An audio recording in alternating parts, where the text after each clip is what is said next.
Hello everyone, welcome back to our channel Academy Plus once again. So first of all मैंने आप लोगों को last class में carbon and compound का lecture 1 करा दिया है. आज मैं आपको फिज़िकल प्रॉपर्टीज़ कराऊंगी, पर फिज़िकल प्रॉपर्टीज़ कराने से पहले ना मेरे माइंड में एक आज बहुत इंपॉर्टेंट बात आई है कि क्यों ना मैं आपको साइड बाय साइड एक काउंसलिंग सेशन भी देती जाऊँ. इससे क्या होगा ना, आप लोगों का इंटरेस्ट भी डेवलप होगा, आपको ये भी पता चलेगा कि हम अच्छा कैसे स्कोर कर सकते हैं और ये भी समझ आएगा कि हम लाइफ में गलतियाँ क्या करते हैं. अब देखो, मैं आपको रोज़ एक सेशन में ना एक टिप्स और ट्रिक देती जाऊँगी कि आप कैसे अच्छा स्कोर कर सकते हो और कैसे अपने आप को मोटिवेट रख सकते हो. So today's trick is stress buster exercise. आप लोगों को लग रहा होगा मैम ये क्या बोल रही हैं, एक्सरसाइज और उसका मोटिवेशन से क्या लेना देना है. It's completely related to your motivation. देखो, एक्सरसाइज क्या होती है ना, वो हमारा स्ट्रेस बस्टर होती है. मैं भी जब एक्सरसाइज नहीं करती थी तब मेरी एफिशिएंसी बहुत कम थी एज़ कम्पेयर्ड जब मैं एक्सरसाइज करती हूँ.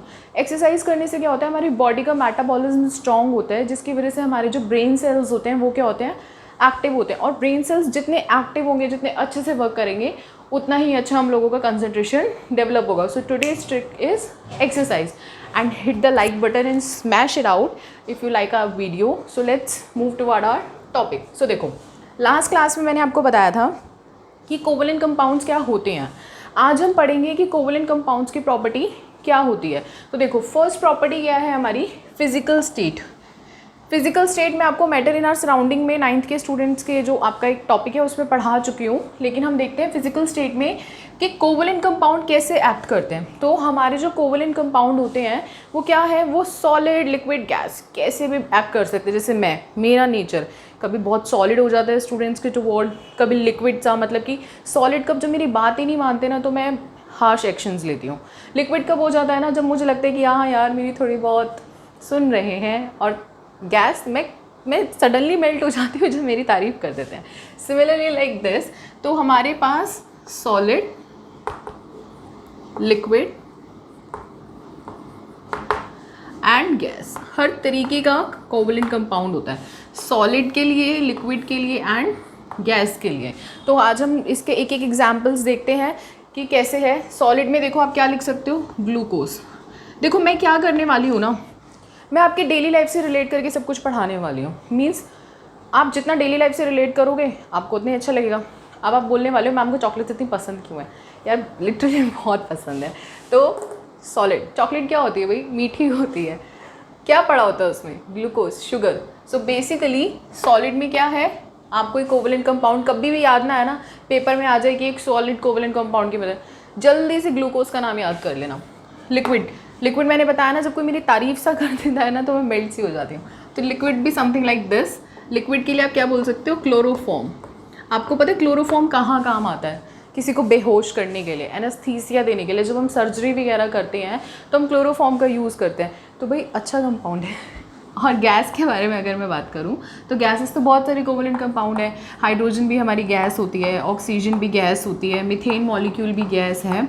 सो ये सब क्या है हमारे, देखो सारी की सारी स्टेट्स में कोई ना कोई कोवलेंट कंपाउंड हमें मिल ही रहा है.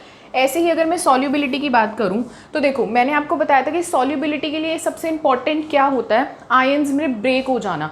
और मैंने आपको ये भी बताया था कि हमारे पास सॉल्वेंट्स कितने तरीके के होते हैं, 2 तरीके के सॉल्वेंट्स होते हैं. एक मैंने आपको पढ़ाया था एक्वस और एक मैंने आपको पढ़ाया था नॉन एक्वस. तो एक्वस मैंने आपको क्या बोला, वाटर. तो भाई वाटर तो पोलर है और हमें पता है जो कोवलेंट कंपाउंड्स होते हैं, जो कोवलेंट कंपाउंड्स हैं वो क्या है, वो नॉन पोलर होते हैं. तो लाइक डिजॉल्व लाइक होता है ना, आप दोस्त किसको बनाते हो, आप उसी को दोस्त बनाते हो जिसके साथ आपका क्राइटेरिया मैच करता है. मतलब कि अच्छा मुझे भी तारे ज़मीं पे मूवी पसंद है, तुझे भी, यार you are my buddy, something like this. तो पोलर मॉलिक्यूल को अगर मैं किसी नॉन पोलर मॉलिक्यूल में डिज़ोल्व करूँगी तो क्या वो डिज़ोल्व होगा, नहीं होगा. आपने कभी देखा है पानी में कभी ऑयल डिज़ोल्व होता है, नहीं होता ना, क्योंकि पानी क्या है, पोलर, ऑयल क्या है, नॉन पोलर. तो इसीलिए जो हमारे कोवलेंट कंपाउंड्स होते हैं वो नॉन एक्वस सॉल्यूशन, मतलब कि वाटर को छोड़ के, जैसे कि non polar, chloroform, CHCl3, carbon tetrachloride, CCl4, DMSO, dimethyl sulphoxide. ठीक है, तो इस तरीके के नॉन एक्वस कंपाउंड्स में क्या होते हैं, डिज़ोल्व होते हैं, मतलब कि सॉल्यूबल होते हैं. आई होप आप लोगों को समझ आ रहा होगा।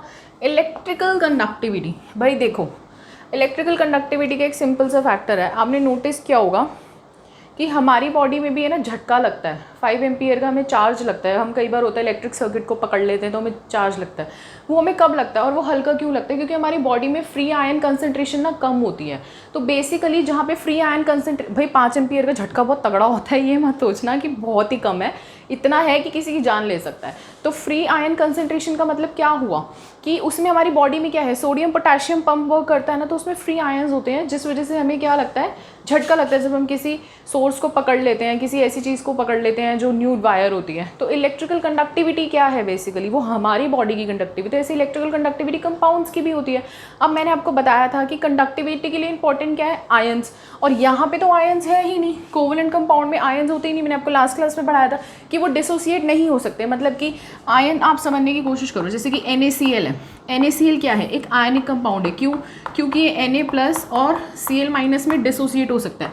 लेकिन अगर मैं CHCl3 को डिसोसिएट करूं तो क्या ये C+, H+, Cl- में डिसोसिएट होगा? कभी नहीं होगा। तो इस तरीके के कंपाउंड्स को जो डिसोसिएट नहीं हो सकते हैं उनको क्या बोलते हैं, कोवलेंट कंपाउंड्स। तो इलेक्ट्रिकल कंडक्टिविटी इनकी क्या होती है, वीक होती है। क्यों? क्योंकि इनमें फ्री आयंस नहीं होते, नो फ्री आयंस प्रेजेंट।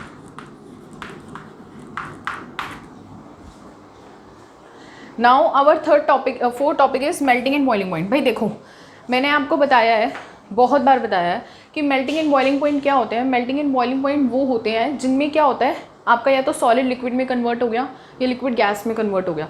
तो वो कब कन्वर्ट होगा, जब उनके बीच का बॉन्ड ब्रेक होगा, यानी कि जब वो आयंस में होंगे। अच्छा अब देखो ये नहीं होता कि बीच के बॉन्ड ब्रेक होगा तो आयंस ही होंगे। बॉन्ड ब्रेक होने के लिए अब क्या है, मैं क्लोरोफॉर्म को अगर मैं हीट करती जाऊँगी तो एक टाइम आएगा कि इनके बीच का भी जो बॉन्ड होगा वो ब्रेक हो जाएगा। ठीक है, तो क्या है, आयंस का जो बॉन्ड होता है उनमें इंटरमॉलिक्यूलर फोर्सेस ऑफ अट्रैक्शन बहुत ज़्यादा होती हैं। भाई अब नॉर्मल सी बात है, लेट करो हम 3 लोगों का ग्रुप है, ठीक है, मैं और 2 फ्रेंड्स, मैं बचपन से किसी के साथ पढ़ लिख रही हूँ, बड़ी हो रही हूँ, और एक ना कोई मिडिल एज में किसी ने हमें ज्वाइन किया है। तो ऑब्वियसली क्या होने वाला है, मेरा जो चाइल्डहुड फ्रेंड होगा उसका और मेरा बॉन्ड क्या होने वाला है, स्ट्रॉन्ग होने वाला है। हम लोग एक आयनिक बॉन्ड की तरह है, we share all up and downs together. But जो एकदम मिडिल में आने वाला है तो उससे क्या होगा, हमारा जो बॉन्ड होगा ना थोड़ा अपने दोनों के कंपैरिजन में क्या होगा, वीक होगा। तो मैं बोल सकती हूँ कि वो कैसा है मेरे लिए, कोवलेंट बॉन्ड की तरह। तो मतलब कि अब देखो एलिमिनेट करने की अगर बात आएगी, if I have to choose one, तो मैं क्या करने वाली हूँ, मैं कोवलेंट बॉन्ड को जल्दी एलिमिनेट करने वाली हूँ। तो यहाँ पे भी ना यही होने वाला है। जो कोवलेंट बॉन्ड्स होते हैं ना उनका जो मेल्टिंग एंड बॉइलिंग पॉइंट होता है वो बहुत लो होता है। क्यों? Weak forces of attraction.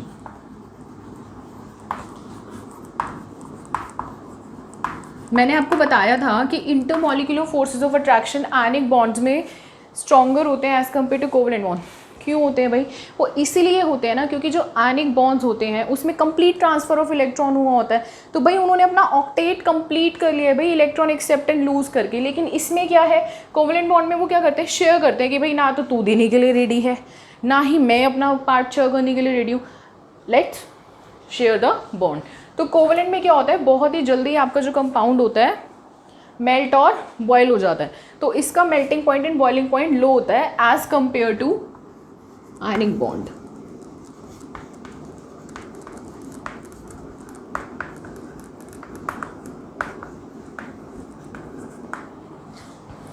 Now our next property is allotropes. तो देखो एलोट्रॉप्स क्या होते हैं, फॉर्म्स होती हैं, अलग अलग फॉर्म्स, जैसे कि मेरी अलग अलग फॉर्म्स हैं।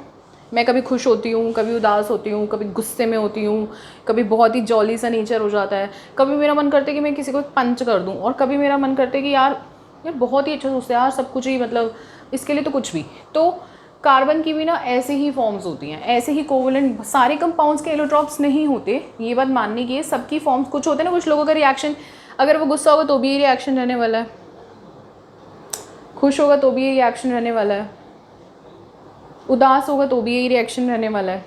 तो हर किसी के ना अलग अलग फॉर्म्स होते हैं। तो कार्बन के साथ भी ना यही है कि एलोट्रॉप्स क्या होती है, किसी की अलग अलग फॉर्म्स। तो कार्बन के हमारे पास बेसिकली 3 एलोट्रॉप्स होते हैं। फर्स्ट वन इज डायमंड, जो मुझे बहुत पसंद है, ग्रेफाइट वो भी मुझे बहुत पसंद है, इन फॉर्म ऑफ पेंसिल। कहते हैं एक स्टूडेंट का जो वेपन होता है ना, हथियार जिसको हम बोलते हैं, वो पेन और पेंसिल होते हैं। मेरे को याद है कि मैं कभी भी कहीं भी आज भी बिना पेन और पेंसिल के बाहर नहीं जाती। मतलब मैं 1 मिनट के लिए ना अपनी किट्स लेके जाना भूल जाऊँगी, रुमाल इधर उधर, बॉटल इधर उधर, चश्मा इधर उधर, लेकिन मैं कभी भी अपने पेन्स लेके जाना नहीं भूलती। I always carry my pen. So this is your second tip कि आपको क्या करना है, हमेशा अपने पेन अपनी पेंसिल कैरी करनी है। आप चेक करना, आप जब भी अपना पेन पेंसिल कैरी करके जाओगे ना, लिटरली आपको है ना एक अलग सा कॉन्फिडेंस आएगा। लिटरली डू बिलीव मी, एक अलग कॉन्फिडेंस आता है जब आपके पास आपका वेपन होता है, ठीक है। And we know that a pen is mightier than sword. Diamond, graphite and buckminsterfullerene, यानी कि C60। आगे बहुत अच्छे से डिटेल में पढ़ेंगे। एंड आइसोटोप्स, देखो आइसोटोप्स क्या होते हैं। आइसोटोप्स हमारे वो कंपाउंड्स होते हैं, बेसिकली आइसोटोप्स हमारे वो एलिमेंट्स होते हैं जिनका एटॉमिक मास तो अलग होता है, मतलब कि number of neutrons plus protons वो अलग होते हैं, लेकिन एटॉमिक नंबर सेम होता है। यानी कि प्रोटॉन्स तो सेम रहने वाले हैं, लेकिन न्यूट्रॉन्स क्या होंगे, चेंज। तो मैं आइसोटोप्स की 2 तरीके की डेफिनेशन लिख सकती हूँ, डिफरेंट एटॉमिक मास यानी कि number of neutrons and same atomic number. I hope आपको समझ आ रहा होगा। तो देखो आइसोटोप्स, अब जैसे कि अगर मैं कार्बन के बारे में बात करूं, मैं कार्बन के आइसोटोप के बारे में बात करूं, तो कार्बन का एक आइसोटोप होता है 12C6 और एक आइसोटोप होता है 13C6। इसका मतलब क्या है वो समझते हैं। देखो अगर मैं 12C6 के बारे में बात करूं तो मैंने क्या बोला कि number of neutrons plus protons कितना हो गया, 12, और इसमें प्रोटॉन्स कितने हैं, 6। मैं लास्ट क्लास में पढ़ा चुकी हूँ कि प्रोटॉन्स कैसे निकालते हैं। तो न्यूट्रॉन्स कितना हो गया इसमें, 6। लेकिन अगर मैं इसमें बात करूं तो इसमें भी नंबर ऑफ प्रोटॉन्स कितने हैं, 6, लेकिन न्यूट्रॉन्स कितने हो गए अब, 13 - 6 यानी कि 7। तो बेसिकली आपके जो आइसोटोप्स होते हैं ये वो होते हैं जिनका एटॉमिक मास तो डिफरेंट है भाई, है ना, डिफरेंट एटॉमिक मास ही है, और एटॉमिक नंबर क्या है, सेम। कई बुक्स में आपको एटॉमिक मास की फॉर्म में भी डेफिनेशन दी जाएगी, कहीं में एटॉमिक नंबर की फॉर्म में दी जाएगी, तो कहीं में नंबर ऑफ न्यूट्रॉन्स और प्रोटॉन्स। तो मैं पूरा कवर करवा रही हूँ। एग्ज़ाम में और करके लिख के आ जाना भाई। CBSE वाले हैं, NTSC का तो आपको पता ही है कि आपका पेपर कैसा है, ऑब्जेक्टिव पेपर है, उसमें तो आपके पास कोई चॉइस ही नहीं है भाई, लेकिन CBSE वाले कुछ भी कर सकते हैं। तो बेटर है कि आपको जो डेफिनेशन पता होती है ना, आप और करके लिख दो। मैं रिस्क ही नहीं लेती थी पेपर में, मैं ऐसे ही करती थी। अगर मुझे किसी क्वेश्चन की एक से ज़्यादा डेफिनेशन पता है, मैं और करके लिख देती थी, जो पसंद आ रही है ना एग्जामिनर को वो चेक कर लेगा, ठीक है।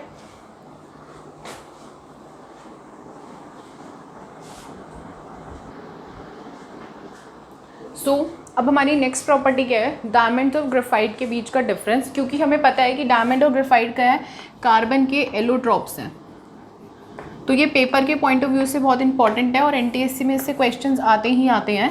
तो हम आज ये देखते हैं कि डायमंड और ग्रेफाइट में डिफरेंस क्या है और किसका कैसे आप सिंबलाइजेशन कर सकते हो। तो देखो फर्स्ट ऑफ ऑल डायमंड के बारे में अगर मैं बात करूँ तो डायमंड क्या है, फर्स्ट कि एक है ना हार्डेस्ट सब्सटेंस है,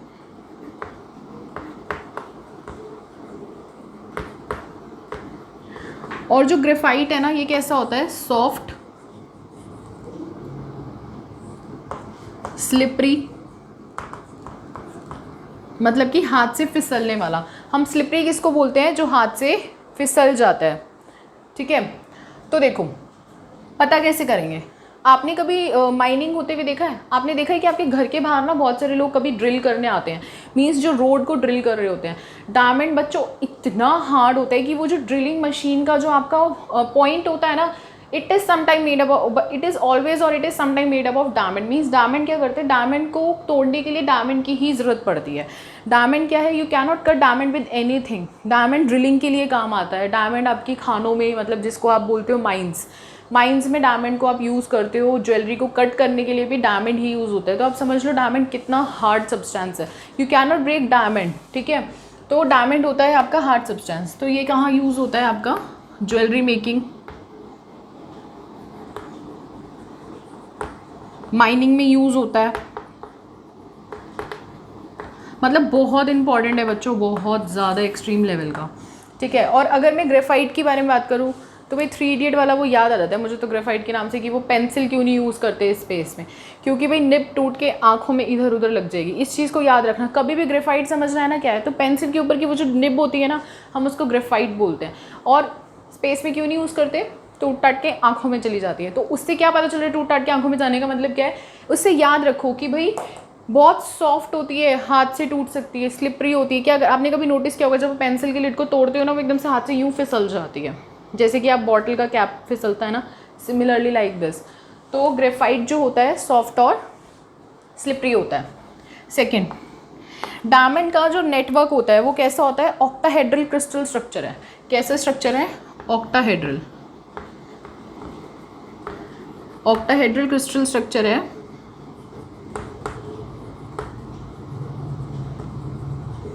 और इसका कलर कैसा होता है, कलरलेस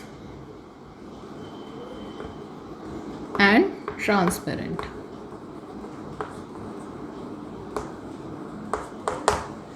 और वहीं पे ग्रेफाइट क्या है भाई, ग्रेफाइट कैसा होता है आपका, ब्लैक कलर का होता है।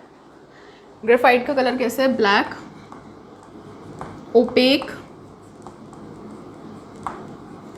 And hexagonal structure. अब देखो आप सोचोगे भाई हेक्सागोनल भी 6 है, ऑक्टाहेड्रल भी 6 है, तो मैडम का अलग बताने का मतलब क्या है, मैम भी कुछ भी बोलती हैं। देखो पहले हम ये देखते हैं कि इसके ऑक्टाहेड्रल स्ट्रक्चर का मतलब क्या है। डायमंड का स्ट्रक्चर कुछ इस तरीके से होता है। ऑक्टाहेड्रल का मतलब ये होता है कि सेंटर में आपका कोई कार्बन है, उससे ज्वाइंट होने वाले भी आपके क्या है, 6 कार्बन।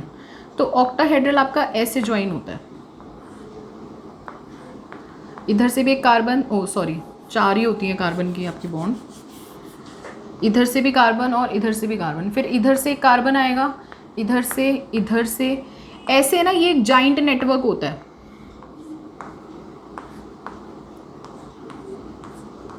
डायमंड का स्ट्रक्चर कुछ इस तरीके से होता है, मतलब कि हाईली कोवलेंट, क्या बोल सकते हो, high covalent bonding, strong bonds.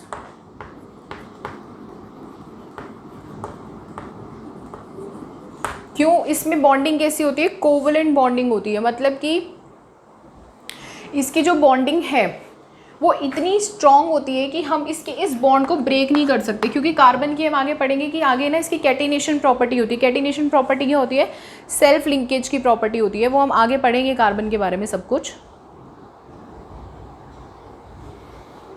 तो इस वजह से जो डायमंड होता है ना वो बहुत स्ट्रांगली बॉन्डेड होता है, means it is very difficult to break this bond. लेकिन अगर मैं ग्रेफाइट के बारे में बात करूं तो ग्रेफाइट का स्ट्रक्चर हेक्सागन, हेक्सागन कैसे बनता है, ऐसे। ग्रेफाइट का स्ट्रक्चर ना कुछ ऐसे होता है। कितना मतलब साफ सुथरा लग रहा है ना डायमंड के कंपैरिजन में, पर मुझे पसंद डायमंड ही है।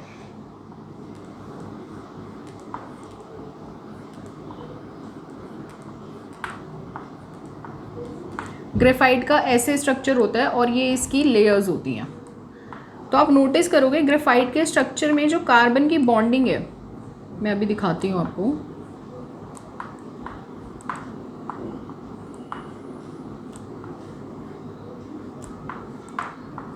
आप इधर नोटिस करो, मैं ये सेंटर वाला कार्बन उठा रही हूँ, ठीक है। अगर मैं इस कार्बन के बारे में बात करूँ तो इस कार्बन की एक बॉन्ड ये बन रहा है, एक बॉन्ड ये बन रहा है और एक बॉन्ड ये बन रहा है, ठीक है।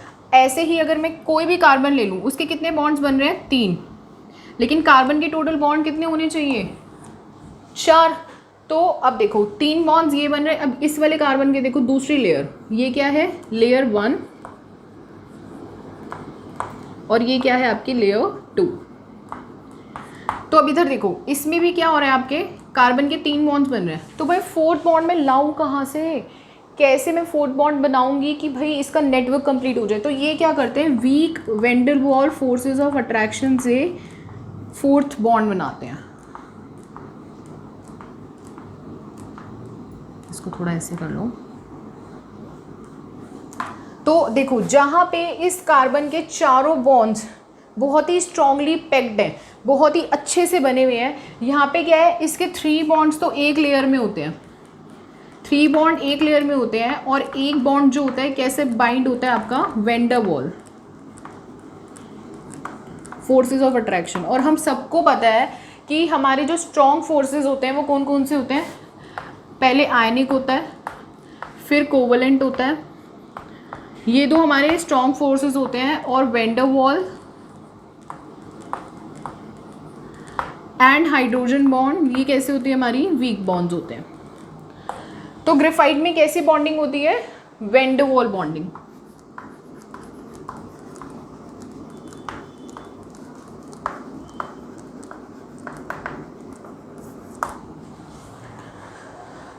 सो now our next topic is conductivity.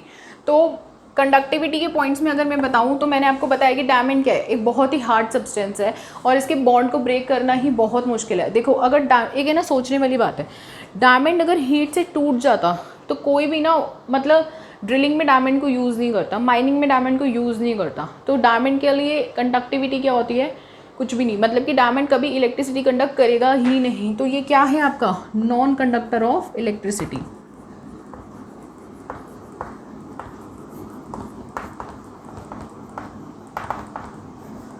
लेकिन ग्रेफाइट तो मैं आपको बता चुकी हूँ कि भाई ग्रेफाइट कैसे है, सॉफ्ट है, स्लिपरी है, टूट के नहीं आंखों में जा सकती है।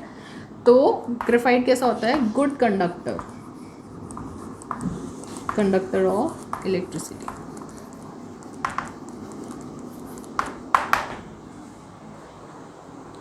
सो आई होप आज का आपको हमारा टॉपिक समझ आया होगा कि डायमंड और ग्रेफाइट में डिफरेंस क्या होता है, प्रॉपर्टीज़ क्या होती हैं कोवलेंट कंपाउंड की। एंड इसी तरीके से मैं आपको हर क्लास में एक रैंक बूस्टर टिप देती जाऊंगी। बच्चों देखो, ये जो टिप है अगर आप इसको सही से फॉलो करोगे अपनी लाइफ में, not only your competitive exam, आप लाइफ के हर मैं बोल सकती हूँ लाइफ के ना किसी भी पॉइंट ऐसा नहीं होगा जहाँ पे आप ये नहीं बोल सकते कि ma'am I can't win, you always win. आप देखो, इम्पॉर्टेंट ये नहीं होता है कि हम फेल हुए हैं या पास हुए हैं, इम्पॉर्टेंट ये होता है that we attempt the question paper, we haven't run out from the ground, हम भागे नहीं हैं। तो आई होप आज की फर्स्ट टिप क्या है, do a lot of exercise and have drink a plenty of water, sleep more. Bye bye. Next हम कल की क्लास में कार्बन के आगे कंटिन्यू करेंगे टॉपिक। तब तक के लिए टेक केयर।